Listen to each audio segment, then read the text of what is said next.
La verdad que no, no reflexionamos exactamente de manera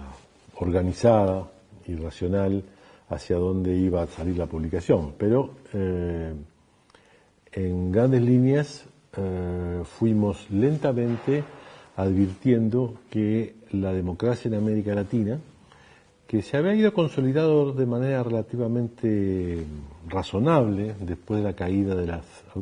autoritarismos militares y de las dictaduras, estaba empezando a tener problemas. Y que fundamentalmente esos problemas, desde nuestra perspectiva por lo menos, y hablaremos seguramente más adelante de esto, esos problemas tenían que ver con la aparición de una modalidad de perversión de la democracia que parecía coincidir con el concepto de populismo. Por lo tanto, fue un poco eso lo que nos animó a hacer una primera actividad de videoconferencia con diversas universidades del mundo, con Georgetown, con la Universidad de la UNAM de México, hasta que después finalmente concretamos esto en el libro en cuestión. Los enfoques de los artículos del libro son principalmente dos. Hay 3 artículos que tienen un gran caudal teórico, de índole teórico, y hay otros 3 artículos que tienen una dimensión histórica, más de índole práctica. En el primer campo de índole teórico, que son los primeros artículos del libro, se destacan los trabajos de la profesora Carolina Guerrero, del profesor Javier Bonilla y del profesor Jonathan Arriola, ¿no? Recurriendo a los aparatos analíticos y teóricos que ha dado todo el bagaje del populismo desde mediados del siglo en adelante. Por otro lado, ahí se puede mencionar un artículo que juega un rol de puente entre la teoría, entre lo conceptual y la dimensión más histórica o más práctica, que es el del profesor Francisco Paniza, para luego pasar a 3 artículos de índole más histórica, más práctica, que son los del profesor Germán Klulow, los de la profesora Flavia Fiorucci y del profesor Pedro Iza. Estos artículos tienen una dimensión histórica en tanto tocan temas centrales para el populismo clásico, principalmente en América Latina, como son la aparición del fenómeno peronista, varguista y la aparición de Cárdenas en México. Por su parte también, el profesor Klulow toca la aparición y auge del fenómeno populista en los Estados Unidos desde finales del siglo XIX. Bueno, es una pregunta de respuesta complicada, ¿verdad? Porque si hay un fenómeno multifacético, del cual todos los teóricos de la filosofía política insisten, es el populismo, que ha tenido infinitas lecturas. Hay populismos que se recuestan sobre lo que sería el pensamiento de conservador y de derecha, hay populismos que se recuestan sobre un pensamiento pretendidamente progresista y de izquierdas, pero en todo caso yo diría que el populismo es, en primer lugar, un alejamiento de las reglas básicas de la democracia republicana y representativa. Es decir, la convocatoria dirigida por la clase política o por el líder político, porque muchas veces los populismos terminan en la cabeza o dirigidos por una sola persona o por un núcleo muy pequeño, la convocatoria se dirige no a una ciudadanía consciente, no a una ciudadanía racional, no a una ciudadanía que vota o participa o lleva adelante sus actividades en función de sus intereses o de sus creencias ideológicas, sino que en última instancia es convocada por algo que no es del todo racional, que es fundamentalmente una convocación afectiva. Y esa convocación afectiva la logra el líder populista, la cabeza populista, el partido populista, esencialmente generando la imagen de un supuesto enemigo. A veces puede ser un enemigo real, pero generalmente es un supuesto enemigo. Entonces, relatando y repitiendo a veces hasta el hartazgo y hasta la simplificación ridícula la amenaza que está sufriendo en ese momento el pueblo de tal país, entonces convocamos de manera no muy racional y de manera más bien primaria, la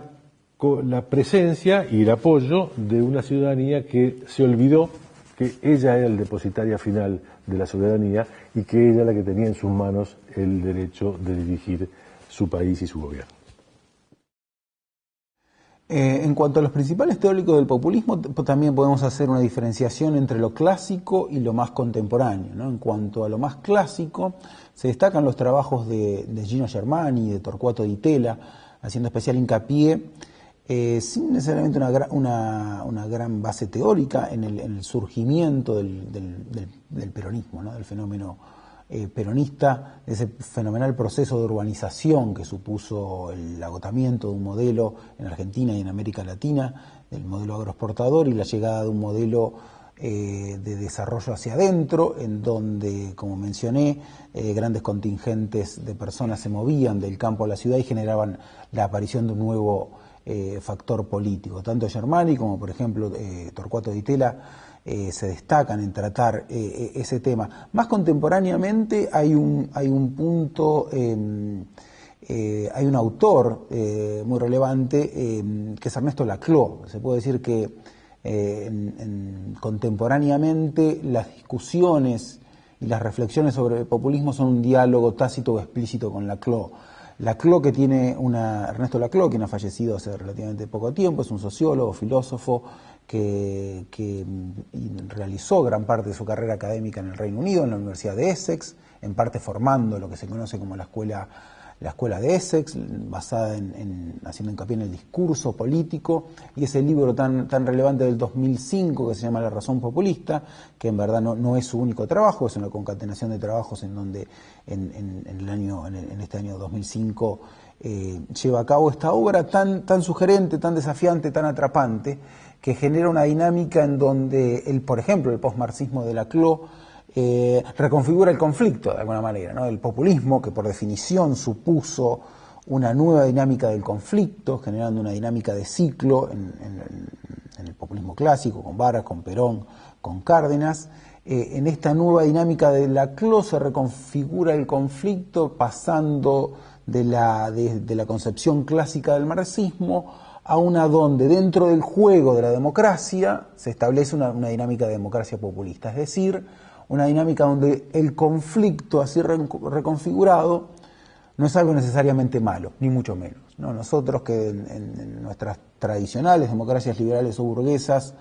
siempre hacemos hincapié en la dinámica del consenso como algo esencialmente bueno. Estos nuevos teóricos del populismo, Laclau, Chantal Mouffe, Avoy Carles, Arditi y otros, en alguna medida Francisco Paniza, ¿no? Reconocen que el conflicto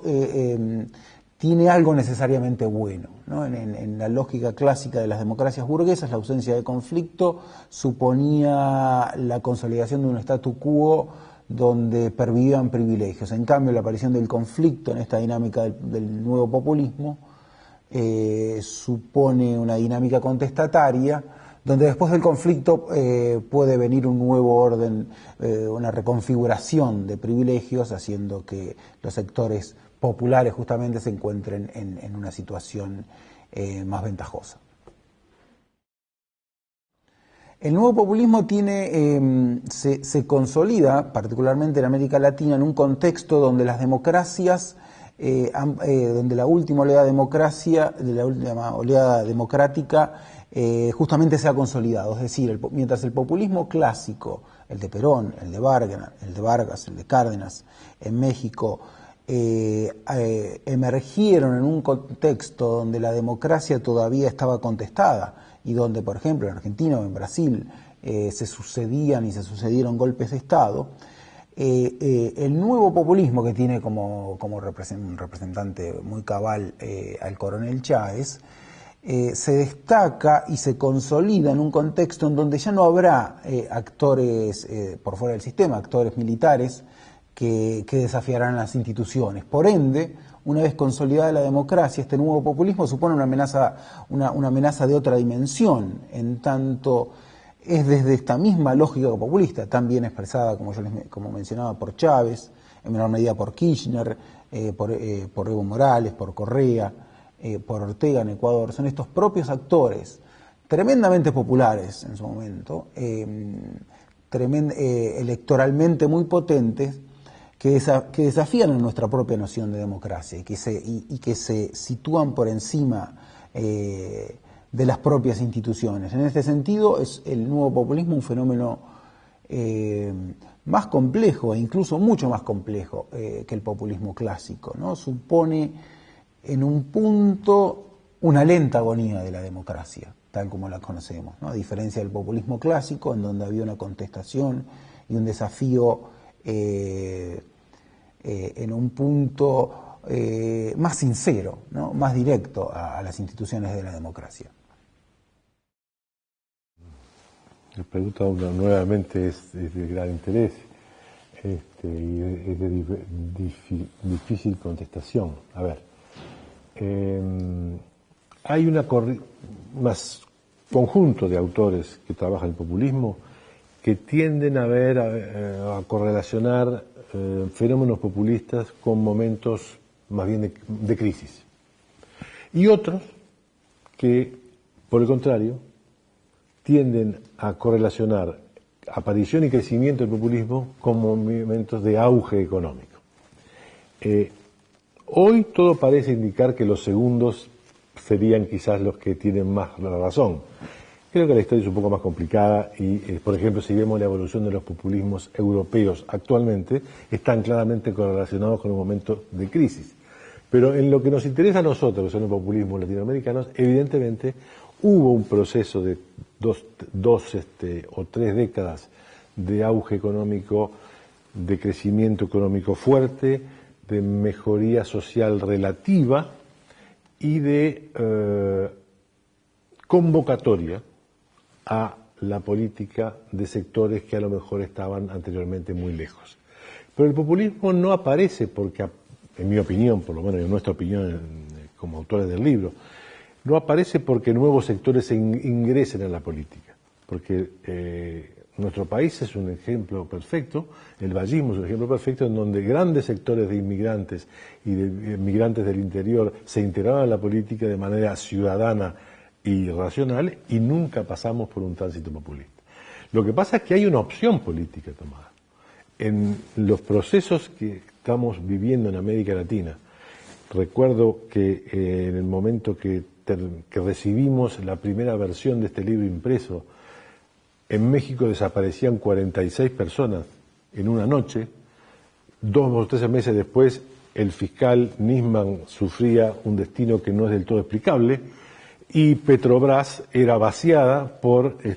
Entonces, el populismo no es que haya un destino obligatorio porque la economía lleva para tal lado, porque la sociología indica que hay nuevos sectores sociales que se están integrando a la votación o a la ciudadanía o a la civilidad.